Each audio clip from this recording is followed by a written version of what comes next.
Саламаттарды кыргыз элим. Менин атым Шералиева Мээрим. 35 жаштамын.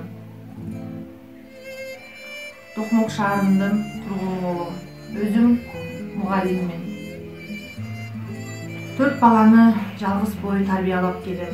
Былтыр жолдошум 1 жыл мурун каза болуп калган. Анан азыр дагы өзүм оор абалда турамын.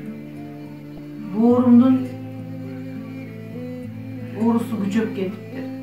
Ошо ичинде чоң кан уюп, 1 эмес 2 кан уюп, 10 сантиметрден ашып, бирөөсү 5 сантиметрден ашып, мындай чоң операция, эмболизация деп коюшат экен, муну Турцияда гана кылат экен.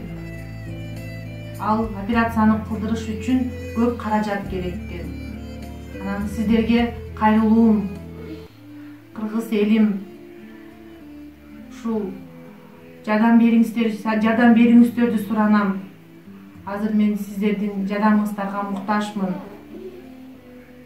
Мындай чоң каражат акчам менде жок.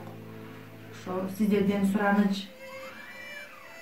Ошо Айкөл кыргыз элим мага ушу 4 баламдын маңдайында аман болуп, ушу балдарымды бутка тургузайын деген тилек менен, Кудайдын жардамы менен ушу балдарымдын маңдайында аман эсен болоюн деген тилек менен сиздерден жардам сурап отурам. Кыргыз элим, жардам берип коюңуздарчы, суранам сиздерден.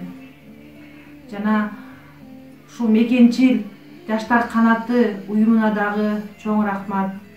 Ушул сиздер аркылуу ушу эл менен байланышып, канча деген адамдардын өмүрүн сактаганга жардам берип жатасыздар.